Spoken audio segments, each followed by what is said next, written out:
The following podcast is intended only for listeners who are intent on growing the business. Welcome to Innovate Marketing, where we are bringing you interviews with the brands, the influencers, and the nonprofits that are making waves and growing business. We are brought to you by mypodcast.media. MyPodcast.media produces high-quality podcasts that authentically connect you to your ideal audience. And now, I'd like to introduce you to your host for Innovate Marketing, Sherry Peak. Welcome to Innovate Marketing. Today, our guest is founder of Goodman Lantern, an award-winning content marketing agency specializing in content writing, strategy, design, motion graphic videos, and SEO. Please welcome Raj Goodman Anand. Welcome, Raj. How are you today? I'm good, Sherry. Thank you for having me, and thanks for the lovely introduction. Absolutely. Well, I tell you, I'm excited to talk to you today. You've got some really good things I know that you're going to share with our audience today. And so let's just jump right into our conversation. So, Raj, can you tell me a little bit about Goodman Lantern and the story behind it? Absolutely, Sherry. So Goodman Lantern is a team of content creators helping customers sell better and grow faster. We started this business in the back of my own need, my own experience. In the past, before this, I helped the company grow from 7 million to 40 million in revenue, back of good content and storytelling. And I thought, well, if this is working for one company in B2B, I'm sure the other companies, just like my previous organization. And so built this out, started building it 8 years back, and we are dedicated to grow our clients' business across multiple sectors, but using content marketing. And a big part of our business, I think we touched about before we started our conversation today, is my focus, or our focus of the company, to make it a more inclusive opportunity for women in marketing and technology. So much so that 80% of our staff today are women, and we hope that actually helps increase that ratio, make it more balanced in the technology and marketing world. Why was that so important to you? Yeah, let's go there. Why was that so important to you? You know, in a day and age where women are have been educated and trained and trying to find their way into these spaces, why was that a personal mission of yours? Because it's pretty fluid throughout your content, throughout your marketing, your advertising, and your business mission and structure. Yeah, absolutely. So I had the pleasure to grow up in the Middle East and India. I saw firsthand how the kids I studied with, and they were like, out of 30, there were 10 women in technology or computer science, and only some of them actually made it through to technology. I then went to university and just saw 2 out of 100 were women, and almost none of them actually went into technology at all. And this is a constant theme I've been saying, and I'm like, okay, there comes a time and this has to stop. I also have a 2-year-old daughter, and I don't want her to come into a unfair economy, unfair system. And I feel that as a man, alongside all everybody else campaigning for it, I need to get into it to join this mission. And instead of just talking about it and then maybe it's just sort of donating money, I made it my mission in my company, make this our focal point as an organization. I love that. So you're leading by example, and truly we need people like you, Raj, on the forefront of these things to help open those doors and create spaces at tables to be more inclusive with women and other ethnicities and races as relates to diversity in skill as well. So let's move on and let's talk about SEO. So have you seen SEO tactics change over the past 5 years or so? Yeah, great question there, Sherry. Thank you. So, well, SEO has been around for many years, but over the years, we've seen that it's got new names, new processes, new jargons. We have these funnels now.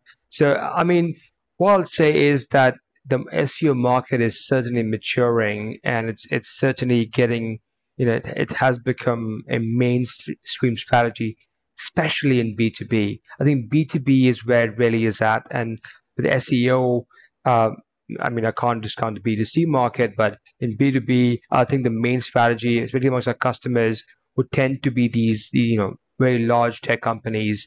Um, I would say SEO is super important for them. The last 5 years, for example, the SEO has become one of the top areas where these companies would spend. Typically it would be low expenditure on the ads and the SEO, and really think about the strategy about how can you get more customers through SEO. Whether it's in the US, it's Europe, it's Asia Pacific, Africa, SEO has become mainstream, and it's because SEO is a gift that keeps giving. Once invested into SEO, building content, building strategies around it, it is something which, once invested properly and it's seeing results, you'll see, as the customers will always tell us, you'll see results for many years to come. And it's that opportunity why they want to invest more in SEO. And also because while I'd say it takes a bit of time to kind of take off, when it is taken off, it's predictable. You can predict the output or the opportunities you might get from SEO to your websites typically, and you can then build around a plan to keep growing that opportunity. So that's why we've seen SEO becoming a mainstream, or a very important part, like a staple for most B2B organizations, at least the ones which we work with. So, what does good SEO for web look like today? I could probably talk about this for days on days to talk about the details of it. But I would say the most important part of a sound SEO is a plan. The most important part is plan this out, because it's, as I mentioned before, SEO is not something you can turn on today and see results tomorrow. It takes time, and that's why it's sort of, a lot of people will sort of give up after a couple of days, couple of weeks, couple of months. But it's one of those things which if you plan it properly and you invest in it, you'll see results after. So what does it include? Typically, SEO would include three things. One would be um, the technology, the technical SEO, which is to think about what can you do on your site, on your portfolio, uh, as it were, to really make it sound fast and cohesive. So with that, what I mean is, for example, is your website fast enough? Are your pages loading within, under 2 seconds, for example? Are your images under 100 kilobytes, for example? And these numbers are constantly changing, because as there are new launches of search engines like Google, there's a new parameter to kind of comply with. Um, then there is something called the on-page SEO, which basically means that, are you making sure that the content you have on your site, whether it is the metadata on your site, which basically are descriptions of your website, right, to the structures of your pages, are correct? Do you have things like all tags, which is basically every image should have a description? Do you have those? And then finally, one of the most important parts is links in. Are you getting enough people linking back to you? It's a bit like, the real life, when people talk about you and say you're the champion, you're the best at SEO. Sherry's the best podcaster. And if enough people say Sherry's the best podcaster in the real world, Sherry is the best podcaster. Similarly, in the online web, the more people linking back is the same as kind of pointing towards somebody, that helps you increase your SEO juice. That means you get a better ranking. When you get all these three things right, um, alongside other stuff like incoming traffic, properly built structure of the website, you can get that massive uplift and higher rank on sites like Google. Let's talk about AI. So, there are a lot of AI bots entering the market that can write copy for everything from blogs, ad copy, and even email replies. What do you think of this technology? I actually studied AI at the university. I did research in AI and I was on a PhD. I had to drop out early because I had to make some money to survive. Uh, but So yeah, so I've done a lot of research into machine learning, neural networks. I actually built algorithms myself. I've done research papers on it. So I understand AI, I would say, fairly well. And I'm really impressed by what we're seeing today with the likes of OpenAI, ChatGPT, maybe Jasper and everybody else in the space. But I think, you know, when we were working on AI algorithms back in the day, we didn't have the computational power to actually run the AI properly. But now we have infinite power, as it were, in terms of like server space and stuff. So we can actually build impressive models, and hence we're seeing these awesome emails written, blogs written, for example. Now we've done extensive testing on these, and we have, obviously we got editors, writers, people working in the industry for many years.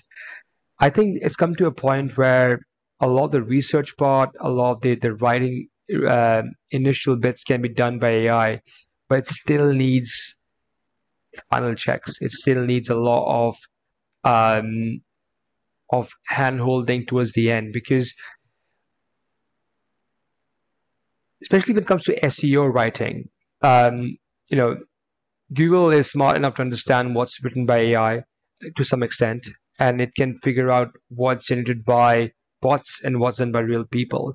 And if you write content all the time through AI, you realize that there's not always perfect. There are elements to make it better. In fact, every time we have any copy, uh, we make sure it goes through a senior editor to make sure it's written properly. Most of our work, just FYI, is handwritten or done by real people, because we get very in-depth briefs from our customers.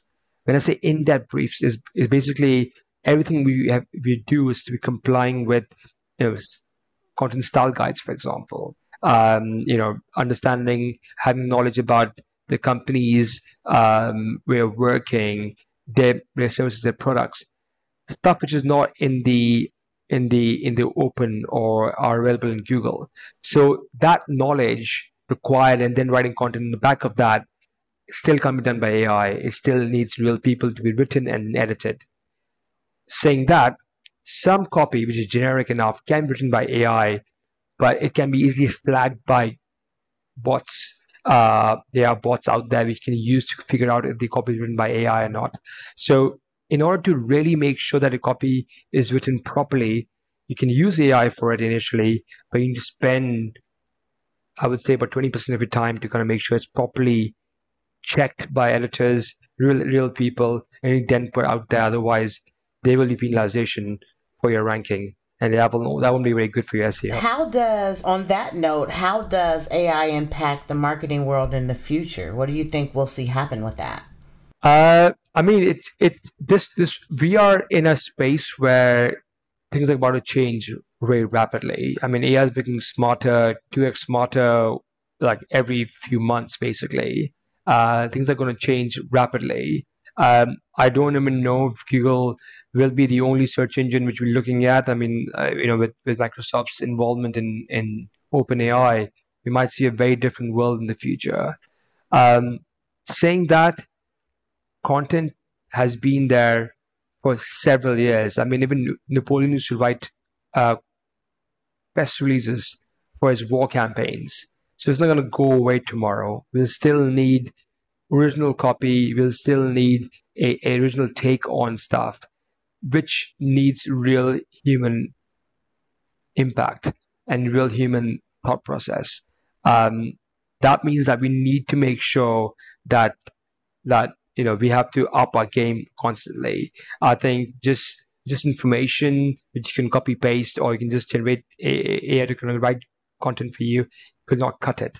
We'll have to make sure that we are literally different in the market, in our style, in our presence, way of thinking, and that's what's going to make us unique in our approach. So uh, yeah, AI brings us more opportunities. It also brings us some more challenges as well, because you have to think out of the box, uh, stuff which AI cannot generate, for example.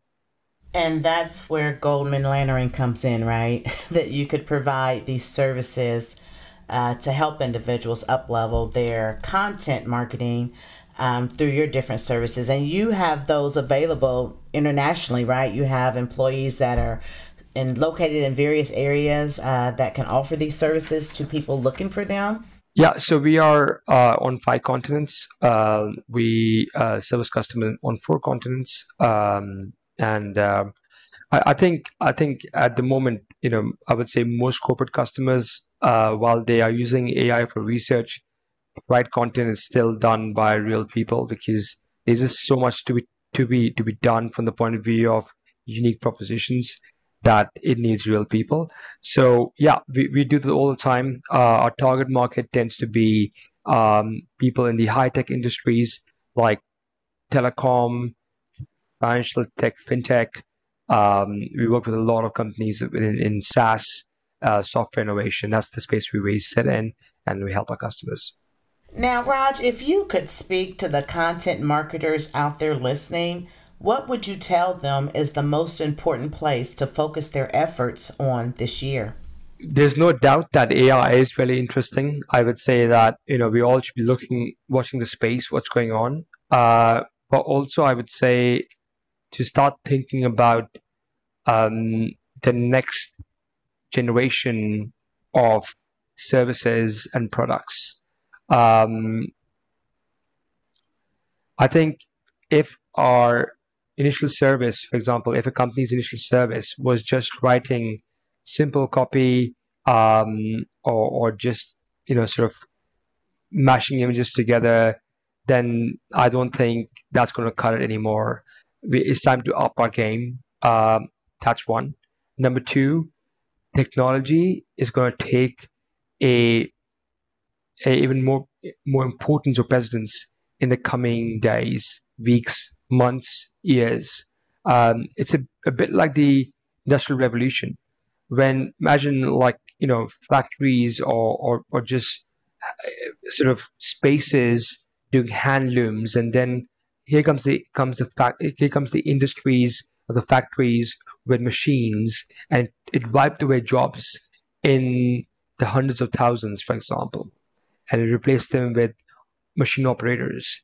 It's happening again now. It's happening again to us, and it's now time for us to change that sort of elementary level skills with machines or AI and robots, and then we'll bring in people who understand how to operate them and to create them. So where's the opportunity for us marketeers?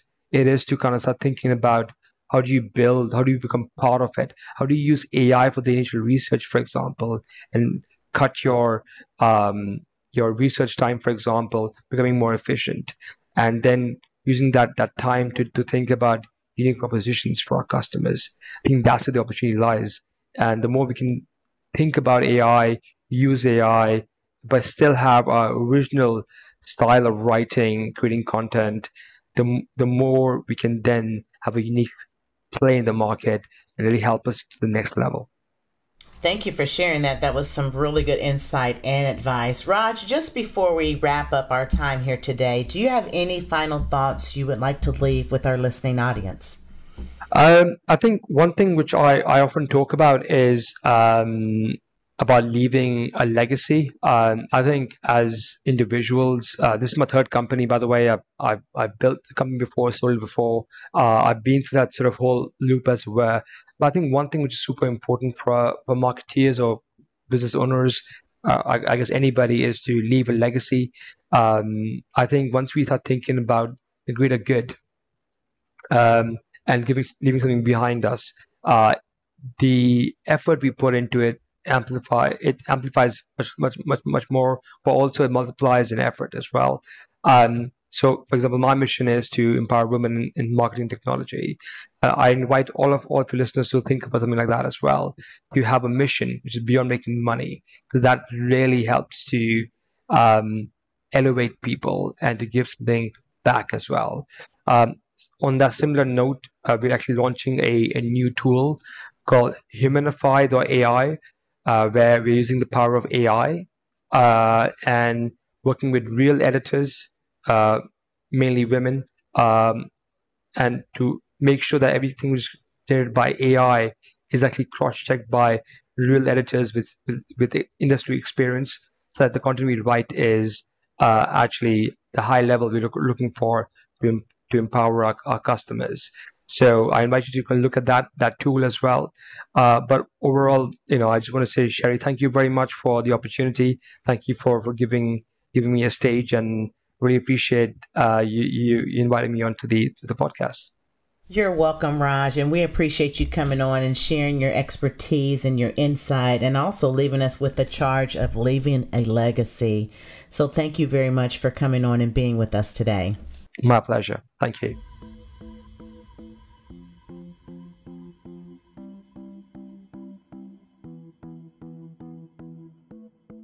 That brings us to the close of this edition of Innovate Marketing. We're glad you tuned in. Innovate Marketing is brought to you by mypodcast.media. Mypodcast.media produces podcasts for brands, influencers, and nonprofits. Find us online at mypodcast.media. Your producer for Innovate Marketing is Beth Freed. Executive producer, Sean Neal. And your host is Sherry Peak. We'll see you next time. Be sure to tune in.